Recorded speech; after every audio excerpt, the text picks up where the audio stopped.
hacia el futuro. En este punto, las coincidencias de Arendt y Benjamin resultan amplias y notables. Ambos autores entienden tempranamente la importancia de la cuestión de la historia en la lucha política frente al fascismo y luego frente al totalitarismo.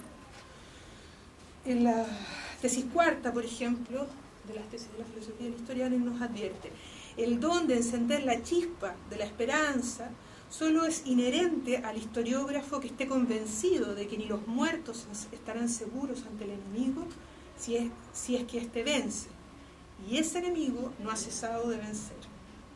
Ambos también se dan cuenta de que frente al ascendente nacionalsocialismo deberán llevar adelante, y lo hacen, la verdad, ambos dos a su manera, una lucha por la historia. Cómo se construye, desde dónde. No es casualidad que los dos se dediquen a la cuestión del romanticismo, digamos, sobre todo en una primera etapa, y a desenredar cuáles son las influencias efectivas de cómo se construye ese romanticismo. Recordemos que Arendt hace un trabajo sobre Rael, Van Hagen, intentando atribuirle a ella el culto a Goethe, una mujer judía que no era ni guapa ni rica, como le dice Arendt, termina siendo la constructora del culto a Goethe, nada menos. Entonces eso tiene que ver con deshacer la historia, con despeinarla, con cepillarla, como diría, con contarla de otra manera. Ambos entienden esa labor que hay que hacer con la historia muy, muy, muy pronto y centran su mirada en el romanticismo. En el caso de Benjamin, la crítica a esta noción también aparece la crítica a la noción unitaria, podríamos decir, de la historia, como un único proceso gradual, progresivo, que avanza, ¿no? En el caso de Benjamin, la crítica a esta noción unitaria y progresiva de la historia será central para su propia concepción de historia, porque no solo se tratará de denunciar los costos del progreso, o la idea de que el progreso también tiene víctimas, implica ruinas, sino también se trata de poner en cuestión la oposición entre progreso y fascismo. Una oposición que para Benjamin en realidad es aparente, ¿no? Tal como nos aclara en la séptima tesis: no hay documento de cultura que no sea también al mismo tiempo documento de barbarie. No resulta plausible pensar en el fascismo y luego en el surgimiento de los sistemas totalitarios del siglo XX simplemente como excepciones, como irrupciones de la barbarie en medio de un proceso de progreso moderno. Más bien lo que estas irrupciones revelan es algo que resulta propio, aunque menos visible, de la tradición moderna. Algo que la constituye. La barbarie totalitaria no niega el progreso, ni su proceso. Hasta cierto punto lo realiza, de una manera extrema, llevando hasta sus últimas consecuencias la condición de lo moderno. El progreso, entendido como proceso histórico unitario, continuo, gradual, avanza y se desarrolla. Y esto implica ya una toma de posición frente a la experiencia y a la singularidad, sobre el acontecimiento histórico que tiene las connotaciones ya frente a la experiencia de una comprensión violenta y de una cerrazón frente a esa experiencia. Ya, ese es como el primer punto, ahí podría seguir, pero dejémoslo ahí. Segundo punto, violencia de Estado. Para Arendt, bueno, esto vamos a apretarlo un poco porque está un poco largo. La teoría política de Arendt parte, o sea, la cuestión del enfrentamiento a la idea de Estado, la crítica a la idea de Estado, sobre todo en su formulación más propia, que es moderna, para Arendt es respuesta de una tendencia muy antigua, específicamente platónica, de ahí en adelante, que consiste sobre todo en la incapacidad de hacerse cargo de la praxis y de la acción política en su condición y en su fragilidad, ¿no? De alguna manera esto se materializa ya con la filosofía platónica en un giro contemplativo de la filosofía política y de toda la filosofía en realidad. De este giro surgen dos concepciones que son centrales para la teoría política moderna, que son que son hijas en el fondo de este giro contemplativo. La primera de esas concepciones es la idea de la política como el arte de gobernar. Y en el fondo la reducción de la pregunta por lo político a la pregunta por el gobierno, ¿no?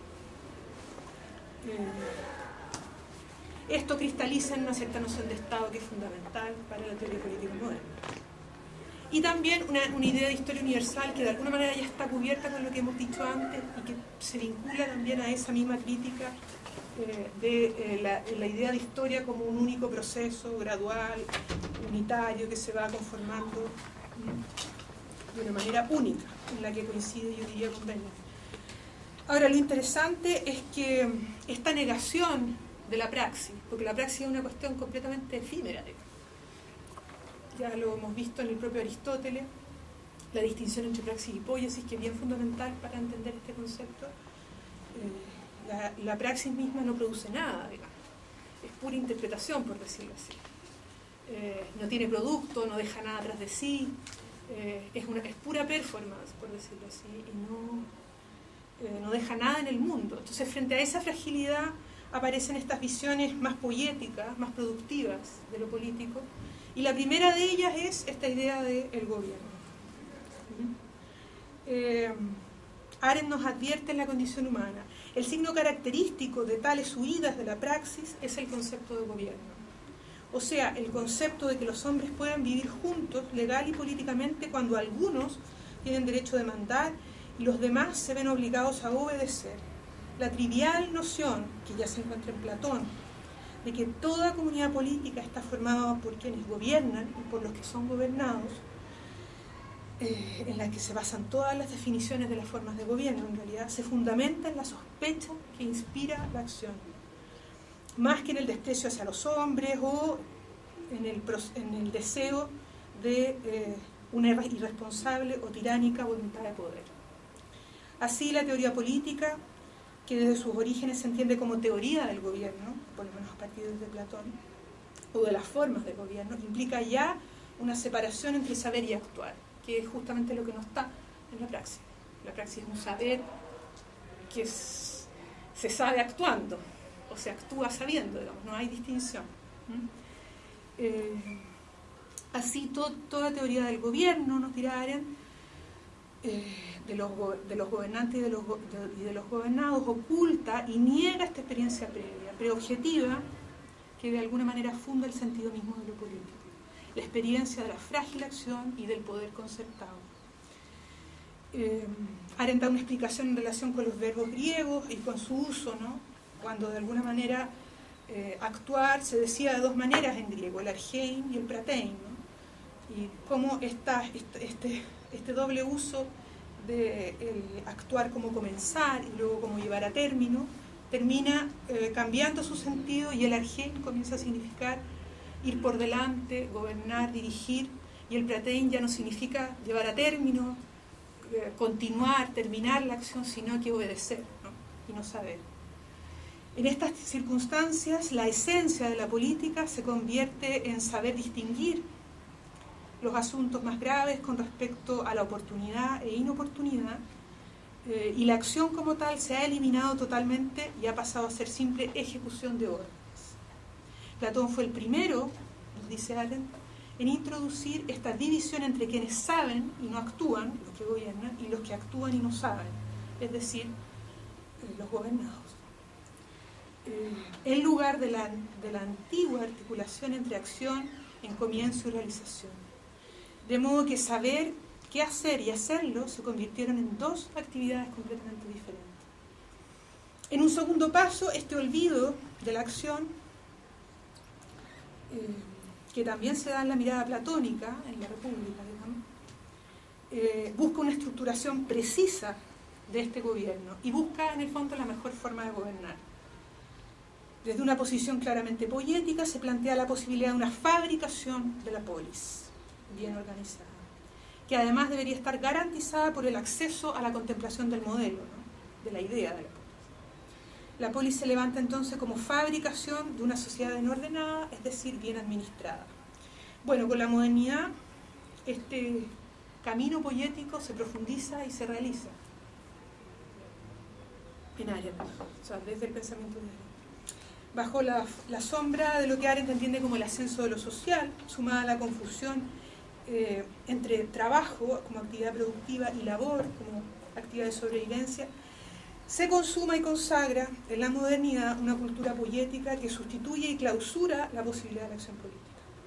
El mayor recurso que ha descubierto y conformado el pensamiento moderno de la consagración de esta cultura poética es la idea de Estado, como órgano de administración y de satisfacción de necesidades vitales, considerado como las principales preocupaciones públicas.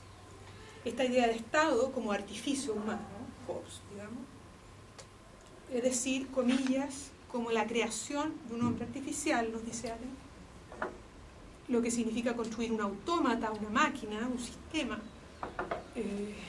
que se mueve, nos dice ella, por medio de muelles y ruedas, como hace un reloj. En la lectura de Arendt, esta idea tiene un momento decisivo sin duda en el pensamiento de Hobbes. No voy a seguir por ahí porque es como bastante obvio.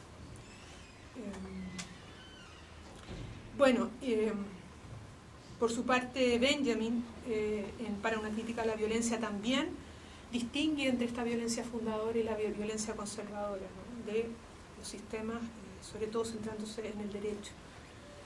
Mientras la primera asume el rol de la instauración política de la institucionalidad a través del Estado, la segunda, del Estado de Derecho,